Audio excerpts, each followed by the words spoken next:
Het belangrijkste nieuws van Curaçao in het Nederlands. Extra Journaal. Vers van de pers. Welkom bij Extra Journaal. Fijn dat u weer kijkt. We hebben het belangrijkste nieuws voor u op een rij gezet. We beginnen met een auto die over de kop is geslagen. Dat gebeurde vanochtend vroeg. Schuin tegenover Extra op de Helmin Wiels Boulevard. Opnieuw was dat het toneel van een verkeersongeval. En het gebeurde dit keer ter hoogte van de nieuwe, nog in aanbouw zijnde gebouw bij Sakito. Een auto van het merk Duster reed in de richting van Otrabanda toen om nog onbekende redenen meerdere voertuigen met elkaar in botsing kwamen. Hierdoor verloor de bestuurder van de Duster de controle over het voertuig, waarna de auto over de kop sloeg. Bij het ongeval raakte 1 persoon gewond. De vrouw moest met een ambulance naar het CMC worden vervoerd voor verdere medische behandeling. De ongeluk wordt momenteel onderzocht. Vreugde op scholen, ja, dat is natuurlijk het feit dat voor heel veel leerlingen van groep 8 de resultaten binnen zijn gekomen. Het was een spannende dag, de plaatsingsresultaten voor het komende schooljaar. En het afgelopen schooljaar werd gekenmerkt door veel onzekerheid, omdat lange tijd niet duidelijk was wat er zou gebeuren met de leerlingen van groep 8 en of de EVO-toets wel of niet zou worden afgenomen. Al enkele jaren wordt gesproken over het afschaffen van deze toets, maar in het schooljaar 2025-2060 is dat definitief werkelijkheid geworden. In plaats van de EVO-toets wordt nu gebruik van een onderwijskundig rapport en daarbij worden de prestaties van de leerlingen vanaf groep 6 beoordeeld en gemiddeld. Extra ging gisteren kijken bij 2 scholen, de Schotborgschool en de Sint-Franciscusschool. Bij de Sint-Franciscusschool ging 53% van de leerlingen een HAVO-plaatsing gekregen en 47% naar VSBO. En de feest was natuurlijk, dat kunt u begrijpen, in het thema van de Blue Wave en de leerlingen waren blij. Deur valt op vrouw, of beter gezegd, hek valt op vrouw, want gisteravond moest de politie naar de Kaya Nympha. Daar bleek dat een oudere vrouw op de grond lag en klaagde over hevige pijn in verschillende delen van haar lichaam. Ze was bezig de hek te openen en die poort viel op haar. De zoon van de vrouw en een buurvrouw slaagden erin de poort van haar af te tillen, maar de vrouw moest wel naar het ziekenhuis voor verdere medische behandeling. Hoe het heeft kunnen gebeuren is nog niet duidelijk. Auto's met onjuiste nummerplaten. Ja, er komt altijd iets waarvan je denkt, echt waar? Ja, echt waar. Er zijn nieuwe nummerplaten, die kunt u afhalen bij Las Vegas Supermarkt. En dat hebben ook al heel veel mensen gedaan. Er moeten nog ongeveer 12.000 nummerplaten worden afgehaald. Maar toch zijn er mensen die op de een of andere manier rondrijden met vervalste nummerplaten. En ja, dat is natuurlijk verboden. U ziet het op de afbeelding. De autoriteiten zullen er streng op toezien dat mensen niet zelf een nummerplaat gaan maken. Ze moeten daadwerkelijk die nummerplaten afhalen. Het heeft er natuurlijk mee te maken dat mensen geen nieuwe nummerplaat kunnen krijgen als hun papieren niet op orde zijn. En daarom gaan ze wellicht proberen zelf iets na te maken en daar wordt op gecontroleerd. Natasja Pieter, benoemd bij de JJIC. Dat is gisteren bekendgemaakt door de minister van Justitie, Charlton Hato. Natasja Pieter is nu interim-directeur van de justitiële jeugdinrichting Curaçao. En dat is een nieuwe stap in het proces van stabilisatie, professionalisering en verdere ontwikkeling van de instelling, aldus de minister. Mevrouw Pieter beschikt over meer dan 30 jaar ervaring binnen de justitiële sector. Vorige maand, of ja, het is alweer meer dan een maand geleden, was er heel veel ophef over de situatie binnen de jeugdinrichting. De toenmalige directeur is toen ook opgestapt en nu wil Hato met deze nieuwe interim-directeur verder aan de slag aan een verbetering van de situatie bij het JJIC. Overheid benadrukt reclameregels. Het is feest op Curaçao, we hebben Blue Wave, alles is natuurlijk in het kader van de kwalificatie voor het WK. Maar de overheid benadrukt dat Blue Wave alleen op een ordelijke manier via promotiemateriaal mag worden gepromoot. En dat heeft ermee te maken dat er regels zijn. Zo mogen propagandamaterialen die tijdelijk zijn niet langer dan 14 dagen voor het evenement worden geplaatst. Dus maximaal 14 dagen. Ook moet die binnen 24 uur na afloop van de activiteiten worden verwijderd en mogen geen borden en vlaggen van meer dan 2 vierkante meter zomaar worden geplaatst. Ook zijn er bepaalde regels tussen de afstand van het propagandamateriaal en is het niet mogelijk om zomaar op kruispunten, rotondes of in de middenberm allemaal spullen op te hangen. De overheid doet een oproep aan de bevolking van Curaçao om Blue Wave te vieren, maar zich tegelijkertijd wel aan de regels te houden. Selectie landt vandaag op Curaçao. Over Blue Wave gesproken. De nationale voetbalselectie trainde gisteren nog in Nederland. Dat is voor het laatst in Nederland voordat het naar Curaçao afreist. Ze zijn vanochtend vertrokken en ze komen om 6:30 vanavond aan. En de eerste training van Curaçao. En de training van Curaçao was de eerste sinds de wedstrijd tegen Schotland. Zoals gezegd komen ze vanavond aan. En donderdag zal de selectie om 6 uur trainen in het Egidio Hato Stadion. Vrijdag is er opnieuw een training vanaf 6 uur, maar dan zijn alleen de eerste 15 minuten toegankelijk voor het publiek. En zaterdag om 8 uur speelt Curaçao de wedstrijd tegen Aruba. En dan gaan we maandag, gaat Curaçao naar Boca Raton in Florida, waar de voorbereiding op de WK-kwalificatie wordt voortgezet. We zijn dus mooi op weg naar het WK.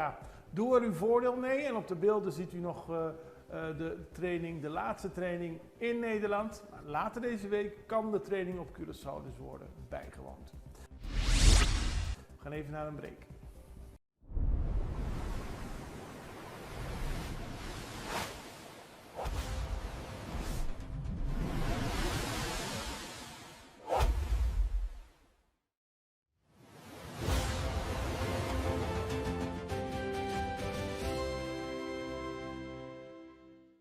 Extra in Nederland. Van Amsterdam tot Arnhem, van Groningen tot Maastricht, Extra is erbij. Volg Extra Digitaal en blijf op de hoogte van de belangrijkste ontwikkelingen in Nederland. Extra Digitaal is te zien op verschillende platforms en kanalen zoals WhatsApp, YouTube, Facebook, Instagram en ook TikTok. Wilt u ons op de hoogte brengen van een evenement of iets doorgeven? Neem contact op via WhatsApp, e-mail, Facebook of bel gewoon 06 1364 2945. Volg of abonneer je op Extra Digitaal. Klik aan en volg ons.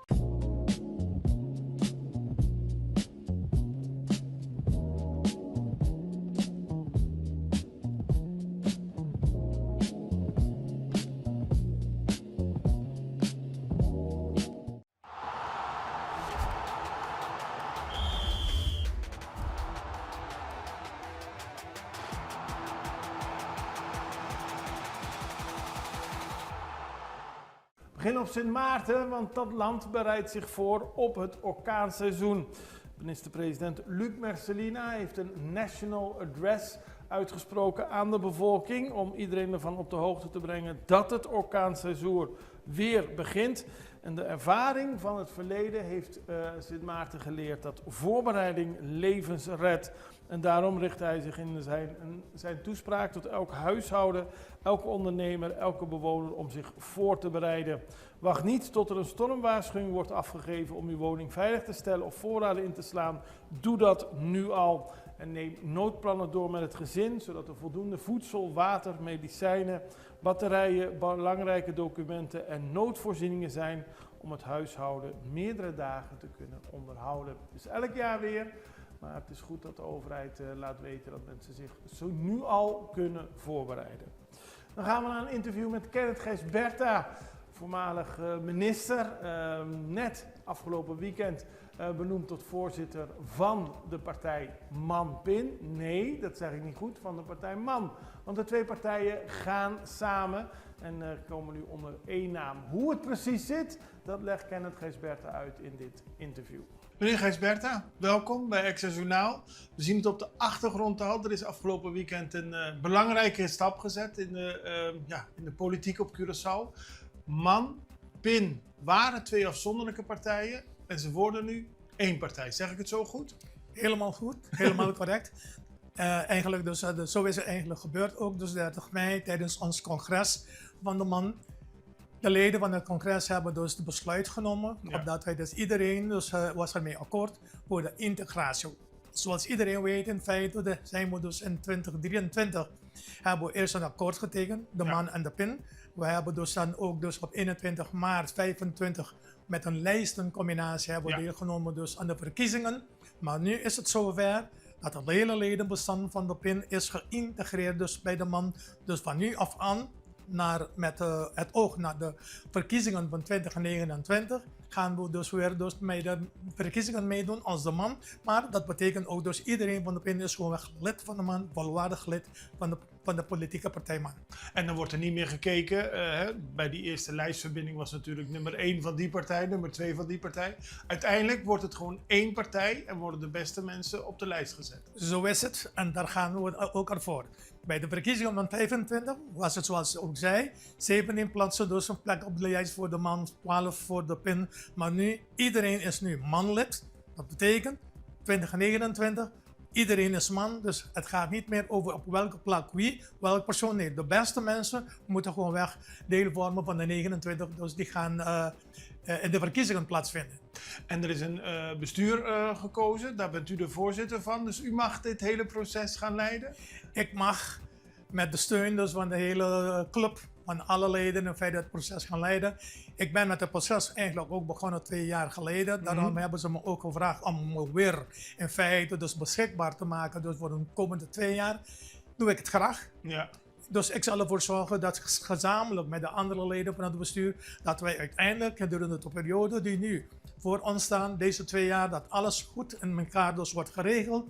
Statuten, huishoudelijk reglement, alles wordt dus nu bij de notaris besproken en dan gaan we deze wijzigingen dus aanbrengen, opdat wij dus na de periode van 2 jaar bij het volgende congres kunnen zeggen, alles is rond.